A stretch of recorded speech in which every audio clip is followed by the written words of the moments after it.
Welcome to Learn English with Listening. I'm Liba, here to help you get better at English. Today's episode is all about why reading is so important. We'll tell the same story in two different levels, easy and a bit harder. Today's show is for people who are just starting to learn English and those who are getting better. We'll tell the same story twice, once for beginners and once for those in the middle. It's called Why Reading is So Important. Beginner level. Why do you need to read in English? Generally, my students often ask me this. They think they go to classes, do homework, watch films in English, so why should they read books? Actually, reading is the best way to improve your English. I will tell you why. At first, reading is very important. Now, in 2024, more than 10 in 100 people went to university. All jobs need more reading and writing than 100 years ago. This is true for every single person. It doesn't matter if you're an office worker or a mechanic. Second, reading will improve your speaking, writing, vocabulary, and grammar better than any other way. It won't improve your listening, but it will improve your vocabulary. When you have a better vocabulary, you can listen more easily and improve your listening that way. In school, you likely read a bunch of English stuff. Remember those dull textbooks and stories with questions at the end? But I'm not talking about that. I'm talking about reading for pleasure. When you read a book just because you like it, that's pleasure reading. You're not doing it because a teacher told you to or because you feel like you should. You're doing it because you really want to. In 1965, some schools in America tried an experiment. These schools were for boys who had done bad things like stealing. They gave some of the boys free books. These books were breathtaking, like James Bond stories. The teacher said, "You don't have to read these books if you don't want to." But guess what? The boys did read the books. They read a whole bunch of them. Some boys finished a book every 2 days. After 2 years, the teachers gave all the students a test. The students who got the free books got better at reading and writing, and they enjoyed school more. But the students who didn't get the books didn't improve much in reading and writing. Some of them even got worse. This isn't just true for native speakers. They tried something similar with students in Fiji. They used 3 methods to teach. First, the usual way with grammar classes and exercises. Second, reading quietly in class. Third, reading aloud together with the teacher. After a year, the 2 reading methods were the most successful. They were much better than the students who did normal English classes. They tried the experiment again in Singapore. There, the students who read silently did really well. They scored the highest in grammar tests. The other students had grammar classes, but they didn't do as well in the tests. In normal classes, we try to remember grammar and vocabulary.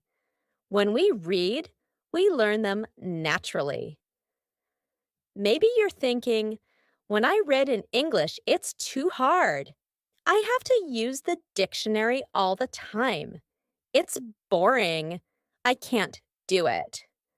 I understand this, and that's why I wrote this book. I think this book will make you like reading because the stories are easy and fun. The early stories are short and easy, and the later stories are longer and harder. When you finish the book, you might think, wow, I did it. I make daily English audio podcasts on this YouTube channel called Learn English with Listening. And of course, the stories are easy to learn. Now you can read the stories at beginner, pre-intermediate, intermediate, or advanced level. The stories are all fairy tales. Some are very popular fairy tales, but some are not so popular. Maybe you are thinking, fairy tales? Oh, fairy tales are for children. I need useful vocabulary and need to learn about business and science. That can't be fun. Guess what? The vocabulary in these stories can be really helpful. John checked out words in a few stories. It turns out 85% of those words are on lists of important words, words for university studies. James and Roberts tried something similar. They wondered, if students read 1,000,000 words of science fiction, will they learn important science words for university? And you know what the answer was? Yes. So, yes, fairy tales are useful for you too. But I understand if you still don't believe me. When I learned about all this, I found it hard to believe too. But I like to try new things, and I love learning languages. So in 2019, I decided to do an experiment. I had wanted to learn French for a long time, but I didn't learn much in normal classes. I said, I will read 1,000,000 words in French. Afterwards, I will see what my level is. 1,000,000 words is about 20 novels, so it was a lot of work. I started with very easy reading, like our stories. Then, I started reading translations of books that I knew in English. For example, I have read The Mystery Girl and A Beautiful Wife in English, so I read them in French too. Finally, I read new books in French. I love them. I also listened to podcasts, but I always read the transcripts and added the words to my goal. After I read a lot, talked to native speakers, and practiced, I got pretty good. I could understand most of what I read, could follow clear speech, and could chat with people. I spent more time reading than speaking. In 1 year, I learned a lot more than most students learn in 5 years. I didn't try to memorize grammar or words. I just picked them up and learned them naturally. Maybe you're thinking, I don't believe this. Or maybe you're thinking, wow, I'm going to read for hours every day. But I have to say something very important. You must read books that are easy. You must read books that are enjoyable. For this, subscribe to our channel. Stephen Krashen, an expert in language teaching, says, only read things in English that are fun and interesting. Read things that are really easy that you wouldn't read in your native language because they are too easy. So you can read comics, magazines, detective stories, romance stories, and so on. Don't feel bad about reading translations. When you read really simple books, if there's a word you don't know, It's easy to figure out what it means without needing a dictionary. So, what counts as easy? Studies suggest you should be able to understand at least 98% of the words in a text. 98%. That's a lot. Yes, it is. Let me give you an example. Imagine a text where 10% of the words aren't real. That means you only understand 90% of the words. Jerry sprang out of bed and opened the curtains. He hummed to himself as he made breakfast. He brewed coffee and spread butter on his toast. Someone called his phone, and he answered it. He was very startled by who was tling, so his cup slipped from his hand and fell on the floor. Is that easy to understand? Could you read a whole book of that? Here's the same text, but only 2% of the words are not real, so you should understand 98% of the words. Jerry hopped out of bed and opened the curtains. He sang to himself as he made breakfast. He made coffee and put butter on his toast. Someone called his phone, and he answered it. He was very surprised by who was calling, so his cup slipped from his hand and fell on the floor. How was that? You probably didn't understand everything, but it was more fun to read than the first text. That's why reading for pleasure is so great. Maybe you don't understand everything, but you understand enough to follow the story, and you don't have to pick up a dictionary. So read for pleasure, because you already read a story. You will know them well, and it will be easier to understand. Happy reading and happy learning. Intermediate level.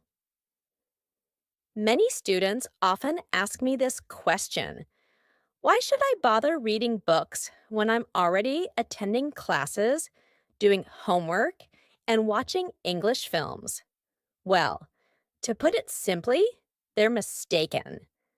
Actually, reading is the best thing you can do to learn English, and I'm here to explain why.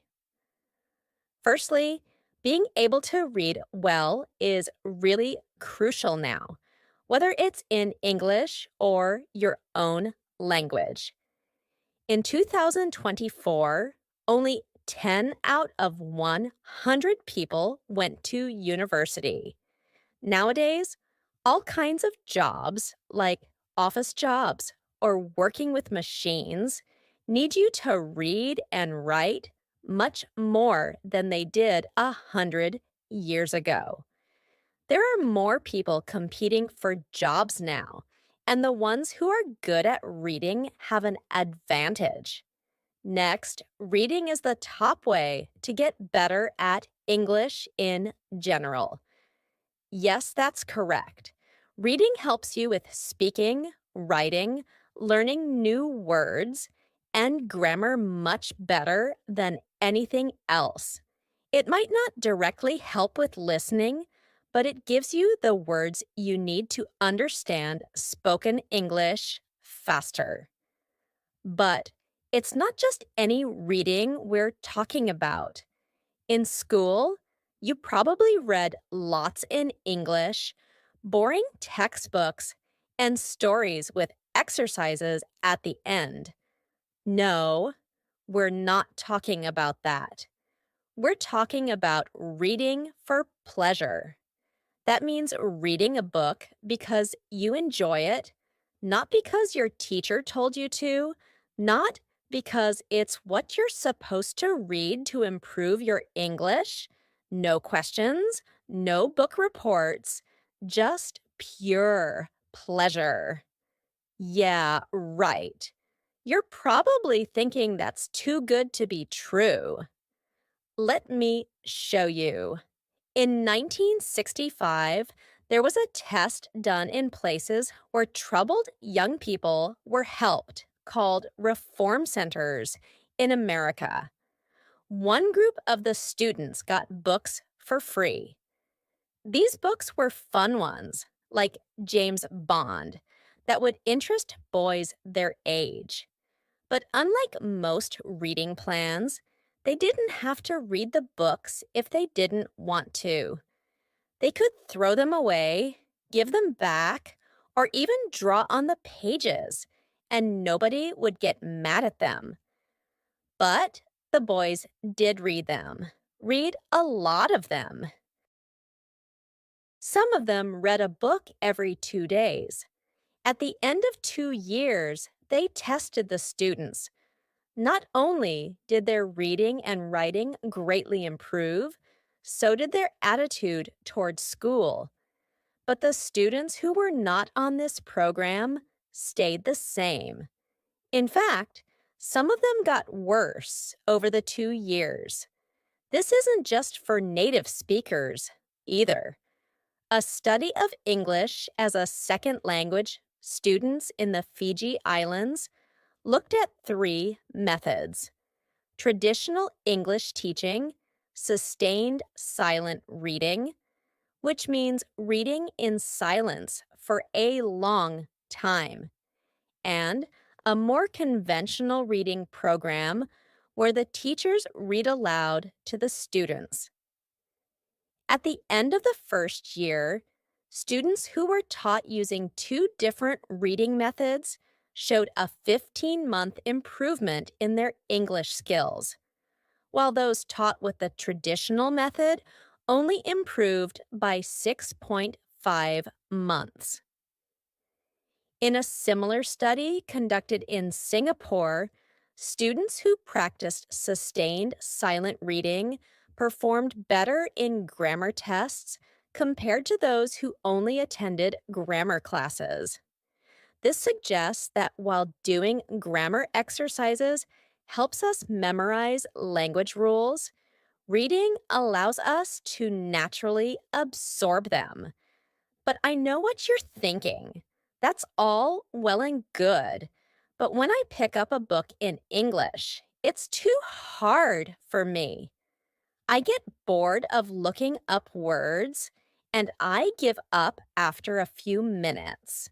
That's why I wrote this book. It is designed to make you fall in love with reading by providing fun, familiar stories that are easy to understand. The stories are all fairy tales.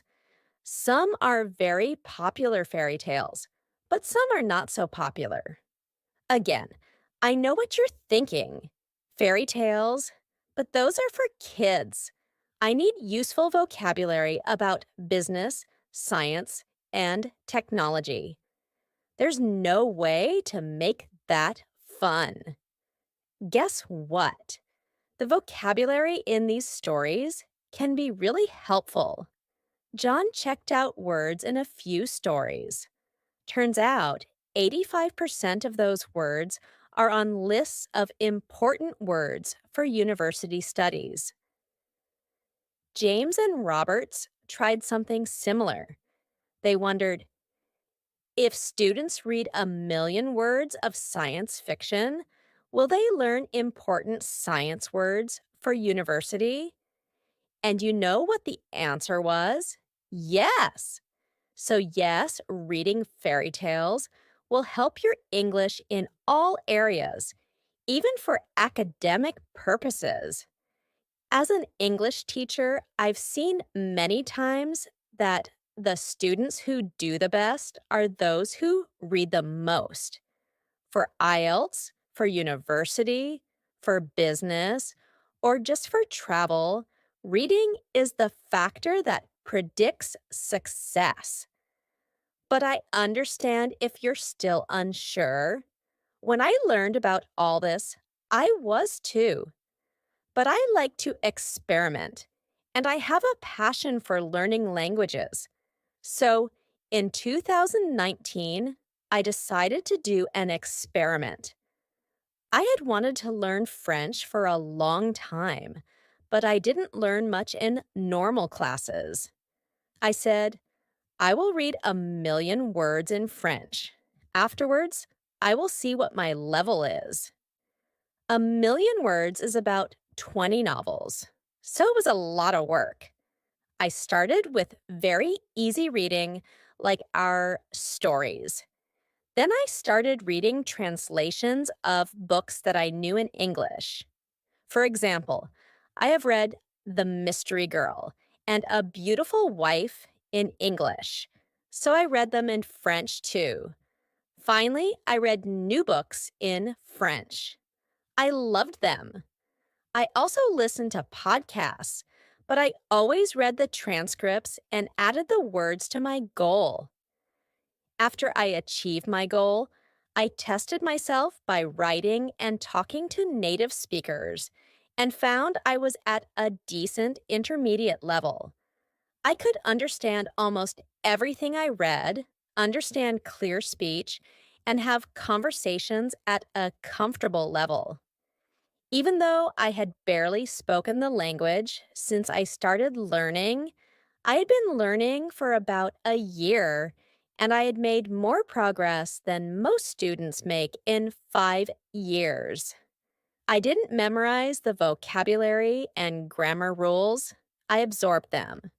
By this point, you're either thinking this is all complete nonsense, or you're super excited, ready to start reading for hours a day. But the next thing I'm going to say is extremely important. You must read books that are easy. You must read books that are fun. If a book is too difficult or too boring, put it down and find another one. Stephen Krashen, an expert in the field of second language acquisition, says, read only material in the second language that is genuinely fun and interesting, material that is so easy that you probably feel guilty reading it in your primary language. This is your excuse to read comics, magazines, detective stories, romances, etc. There is no shame in reading translations. Ideally, you want to be reading a book so easy that when you see a word you don't know, you can understand the meaning from context. Research has shown that in order for this to happen, the text needs to be at least 98% known words. 98%. That's so high. I know, dear reader. But let me show you an example. Here's a text where I've replaced 10% of the words with nonsense words. That is, it's 90% comprehensible. Jerry flirted out of bed and threw open the curtains. It was a beautiful day. He bummed to himself as he did his daily routine, pouring coffee and buttering puffer. But then his phone rang, and the person tling was so unexpected that he dropped his Vinky on the floor. Is that easy to understand? Could you read a whole book of that? Here's the same text, but 98% comprehensible. Jerry jumped out of bed and threw open the curtains. It was a beautiful day. He sang to himself as he did his daily routine, pouring coffee and buttering toast. But then his phone rang, and the person calling was so unexpected that he dropped his Vinky on the floor. Did you like that? Even if you didn't understand everything, I'm sure it was much more fun to read than the first text. That's the amazing thing about reading for enjoyment. Even if you didn't get everything, you understood enough to follow the story and keep reading without needing a dictionary. So read for pleasure. Because you already read a story, you will know them well, and it will be easier to understand. As you read, focus on understanding the stories. And don't worry if you don't know every word. Just relax and enjoy getting lost in the pages. Believe it or not, we learn better when we have fun. These books are divided into levels based on the Common European Framework of Reference, which uses levels like A1, A2, B1, B2, C1, and C2. However, these books only cover levels A2 to C1. If you're at level A1, you might need more structured teaching before you start reading these books. If you're at level C2, you can start reading books written for native speakers.